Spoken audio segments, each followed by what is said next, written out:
So the second time I'm sitting down on this hike. That's interesting. Such a beautiful day. And I'm trying to get it to register somewhere in my body. Just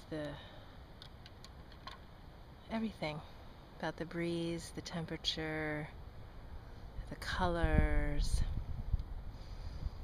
the sensation of that air on my face. But instead, I'm trying to listen to what's going on in my head right now.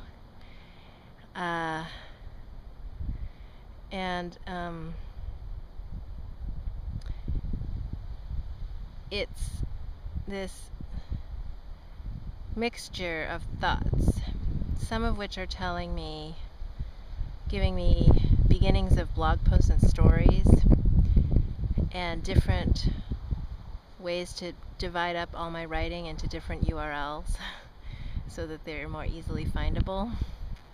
I think I'm up to 7 or 8 at this point. But to not have to have it all on one website right now and just to have it everywhere. Interesting idea.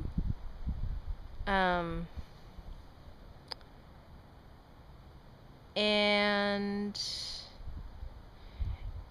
keep coming back to the Amy Chua. You know, the Amy Tan to Amy Chua idea, the personal religion idea, the Chinese melodrama, what does that mean, that idea? And so these ideas are floating, these creative ideas are swirling in. And then the other set of ideas is from the fear and anticipation brain, which is reminding me that, you know, there's this big talk to prepare for, and it's Stanford, it's this, it's your work, it's this, it's that. And, you know, I just want to unwind that a little bit and remind myself that it's me. I approached what happened to be an office at Stanford and realized that it's run by a human being who showed me that he created his life by having the audacity to simply propose something that he thought was a good idea, and he created a job for himself, and he's done it many times over in his life.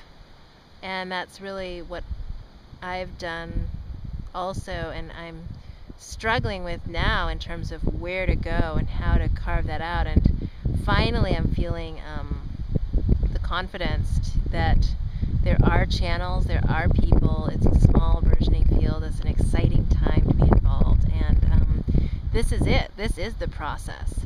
And being different is part of that, and owning exactly where I am right now. And I think that's the other thought that's swirling through my head, is how do I be exactly where I am right now?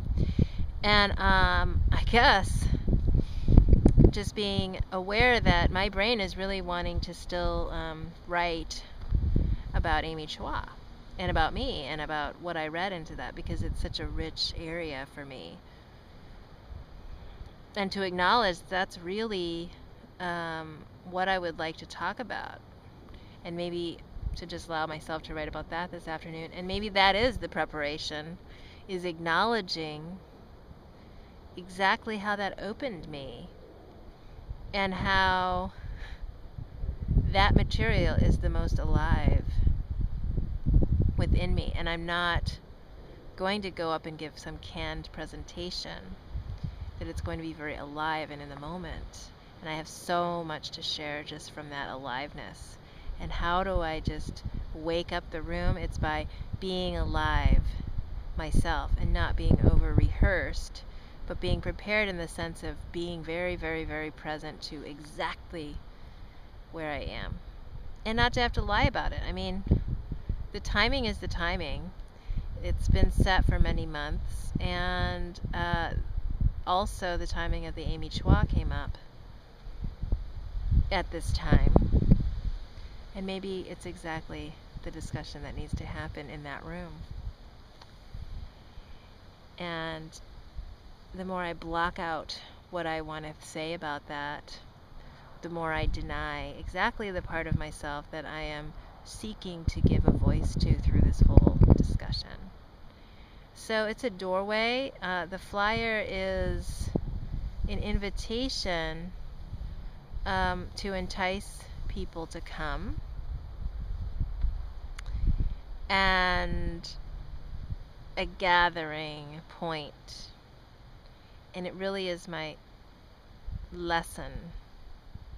Those 4 words, why self-care isn't selfish, really encapsulate what I'm learning, what I'm putting into practice, what I believe, and what I'm teaching myself by sharing in this way, in a very, very alive, present way. And of course, it's a risk.